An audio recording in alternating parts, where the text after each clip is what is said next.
မိသားစုလေးပိုပြည့်စုံလာတဲ့နေ့အချိန်တွေတဖြည်းဖြည်းကုန်ဆုံးလာခဲ့တယ်။မောင်မောင်နဲ့ခိုင်တို့ရဲ့သားလေးမင်းခန့်ဟာအခုဆို6နှစ်သားအရွယ်တောင်ရောက်လာခဲ့ပြီးမင်းခန့်ကျောင်းတက်နေပြီးစာဖတ်တက်နေပြီးအရင်ကကလေးလေးတယောက်လိုမိဘနောက်လိုက်နေခဲ့တဲ့သားလေးကတဖြည်းဖြည်းလူလားမြောက်လာခဲ့တယ်။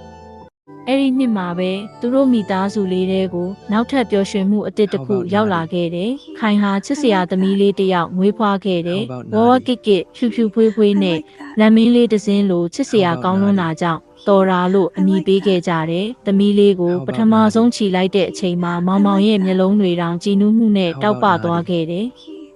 ခိုင်ကတော့သမီးလေးမျက်နှာကိုငေးကြည့်ရင်ပျော်ရွှင်တဲ့မျက်ရည်လေးတွေဝဲနေခဲ့တယ်။ဒါပေမဲ့အိမ်ထဲမှာသမီးလေးကိုအချစ်ဆုံးလူကမင်းခန့်ဖြစ်နေခဲ့တယ်။မေမေသားညီမလေးကိုခြိလို့ရလားဆိုပြီးအမြဲနားကပ်နေတတ်တယ်။ကျောင်းကပြန်လာတာနဲ့အိတ်တောင်မချသေးပဲညီမလေးရှိတဲ့အခန်းထဲပြေးဝင်သွားတတ်တယ်။ညီမလေးကိုပြန်လာပြီးဆိုပြီးပြုံးပြုံးလေးပြောတတ်တဲ့အခါသမီးလေးတော်ရာကလည်းလက်လေးရက်ပြီးဘူးဝါဝါဆိုကသူ့ကိုအတန်ကိုမှတ်မိနေတယ်လို့ရေပြနေတတ်တယ်တခါတလေမင်းခန့်ကညီမလေးနားမှာထိုင်ပြီးကျောင်းကတင်လာတဲ့စာတွေကိုဖတ်ပြတတ်တယ်သမီးလေးကတော့ဘာမှနားမလည်သေးပေမဲ့သူ့ကိုအတန်ကြားရင်ပျော်နေတတ်တယ်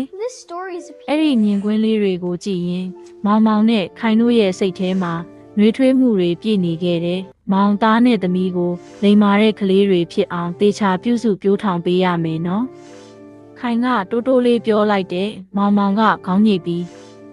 သားနဲ့သမီးကိုငေးကြည့်နေခဲ့တယ်။ဟုတ်တယ်ခိုင်သူတို့နှစ်ယောက်ကိုမေတ္တာနဲ့ပဲကြီးပြင်းစေခြင်းနဲ့ညအချိန်လေးမှာမင်းခန့်ကညီမလေးနားမှာအိပ်ပျော်နေပြီးသမီးလေးတော်တာကတော့အကိုလက်လေးကိုစုပ်ကင်ထားခဲ့တယ်